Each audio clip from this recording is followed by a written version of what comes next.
실제로 범죄를 저질렀는지 요번에 1심에서는 무죄가 났는데 만에 하나 유죄라고 쳐. 그러면은 유죄이기 때문에 당에서도 이중으로 다시 한번 처벌을 해야 되는 건가요? 그 사람이 당의 처벌을 받을 정도의 범죄인지 아닌지도 당원한테 물어봐야 되는 거예요. 왜 그걸 미리 그게 거르냐고. 월권이라는 거 월권. 그러니까 심사위원회라고 하는 것은 난 최소한 그렇게 생각합니다. 미리 예단해서 정봉주가 여론을 나쁘게 할 거야.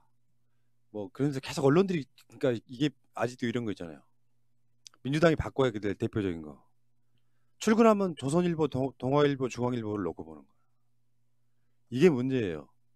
어쩔 때는 세게 나갈 땐 세게 나가는 거거든요. 사실 솔직히 말씀드리면요. 제가 이 정치권 언저리에 이렇게 방송하면서 내가 느끼는 게 정치의 진리가 어디 있어? 정답이 없다고. 어떤 이슈가 딱 붙었을 때는 제대로 세게 맞붙는 것도 괜찮아요. 물론 언론 환경이 나쁘긴 합니다만 언론 환경이 나빠도 여당에서 나오는 메시지는 그런 대로 다 받아 써줍니다. 그러니까 정봉주에 대해서는 여론이 평가할 수 있는 굉장히 좋은 기회였어요. 여론이 이걸 국회의원 부적격 사유가 되냐 안 되냐를 평가할 수 있는 좋은 기회였다. 근데 그 좋은 기회를 날리면서 이게 사실상 반대로 이슈화되는 것은 나쁘다고만 생각하는 게 그게 약간 좀 뭐랄까 간땡이가 작은 거야. 그러니까 아직 당이 자신감이 좀 부족한 것 같아요. 그러니까 리스크를 제거해야 된다라는 이 강박 때문에, 그리고 중도층을 흡수해야 된다, 확장해야 된다라는 이런 기존의 전통적 사고방식 때문에 뭔가 좀 흠결이 있는 사람을 일단 먼저 빼자라는 게 굉장히 손쉬운 선택처럼 보이거든요. 근데 우리 지난 그 2019년 연말에 조국 장관을 중심으로 해가지고 온 언론이 한 달 동안 100만 건이 넘는 진짜 십자포화라고 하는 말이 좀 부족할 정도의 그렇게 언론이 쏟아부었어도 지지율 흔들리지 않았잖아요. 문정부에 대해서 지지율 흔들리지 않았지 않습니까? 다 지켜냈잖아요. 그러니까 여론이라는 건 언론에서 이야기하는 것과 실제 민심은 다르단 말이에요. 근데 언론이 지금 제대로 역할을 못한다고 비난할 때는 막 비난하다가 결국에 언론에서 안 좋은 이야기를 써내면 아, 여론이 안 좋구나 하고 그걸 또 믿고 판단을 해버린다고. 이런 이중적인 태도를 이제 버릴 때가 안 됐습니까? 그러니까 이게 그냥 누가 봐도 나쁜 사람이야라는 뉘앙스를 주면 또 모를까. 그건 미리 걸러낸 게 맞을 것 같고요. 근데 이런 느낌은 논란이 있지만 한편이라는 게 뭐야? 한편이라는 건 뭐냐면 상대방이 하는 이야기를 다 끝까지 들어주는 거예요. 그게 한편인 거야. 원정권 논란 나왔을 때 민주당에 그 뭐 불리하게 만들 수 있으니까 쳐내는 게 좋다. 나는 그것도 반대를 했던 사람이거든. 근데 이게 이제 선거가 임박했기 때문에 원정권 논란을 정리할 수 있는 시간적 여유가 부족해서 스스로가 사퇴한 것. 그래서 원정권의 선택은 대단하다고 느끼는 거야. 뭉개고 앉아 있으면은 계속 논란만 될 수 있다는 생각을 했던 것 같죠. 근데 여기 이 사건은 지금 일단 법이 대신 대법원까지 간다고 해도 법원 모릅니까? 2심, 3심에서 뒤집어질 가능성이 전혀 없는 사건에 가깝습니다. 그 A씨라고 하는 사람이 인정한 측면도 있고요. 그러니까 자꾸 이거를 미투 해서 계속해서 보도했던 언론의 문제를 나는 민주당이 강하게 따져야 된다고 생각해요. 이건 미투 사건이 아니다. 재판으로만 봐도. 미투라고 지금 보도하고 있지만 정정 보도 바란다 해야 돼. 자유한국당의 미디어 특위 같은 데서 심지어 고발해버리잖아요. 자기들이 조금만 잘못 나오면 김성수 고발 이렇게 해버리잖아. 민주당도 약간 그런 대처함이 좀 있었다고 보는데 일단 논란거리 제거하면 좋은 점은 있죠. 평지 품판은 없을 거예요. 근데 반대로 말하면 지지하는 입장에서 보면 우리들 목소리가 반영이 안 되네?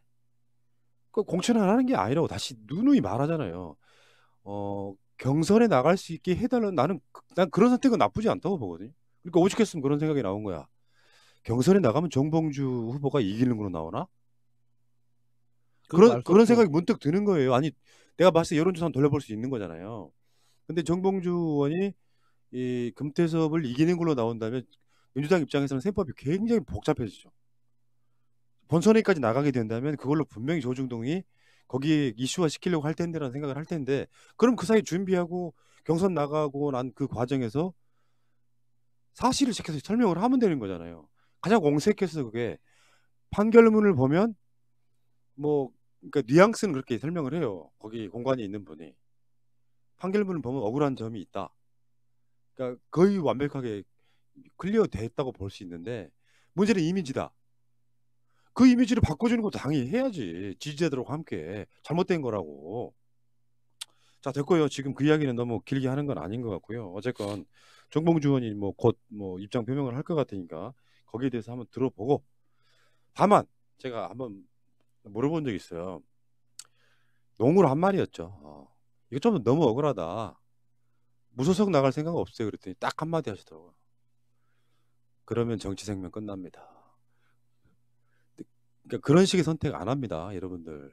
탈당해서 뭐 해라. 이거는 아니 시- 근데 이해찬 그 아, 저기 대표도 그렇게 하셔서 돌아온 것처럼 그렇게 할 수는 좀 없나요? 다르죠. 상황이 좀 다르죠. 왜냐면은 김종인은 절대 다수의 지지자들한테 반하는, 막 칸막이 공천하고 좀 약간 그런 과였고, 활동 열심히 했던 사람들 컷오프했던 이런 약간 좀 비민주적 느낌이 있는 거고, 그 당시에 김종인 잘한다고 한 사람 없었어요.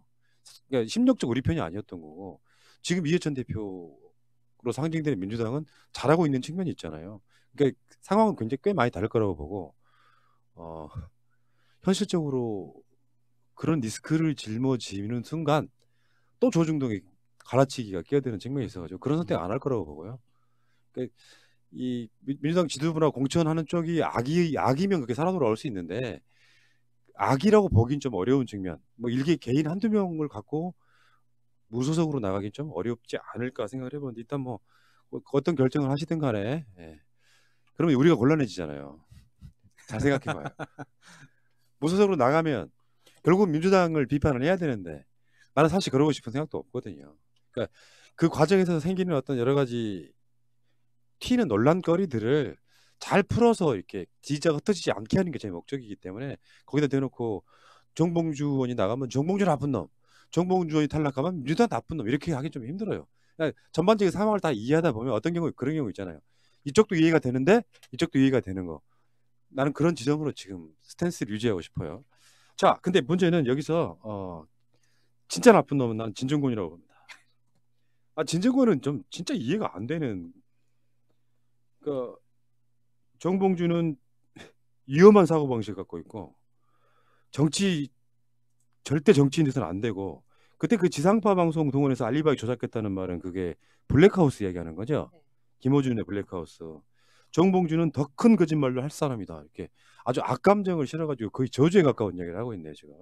그러니까 지금 진중권은 인간으로서 정말 최악의 진짜 바닥의 바닥을 보여주고 있는 건데, 지금 진중권이 비난을 쏟아붓는, 그러니까 그 악랄함의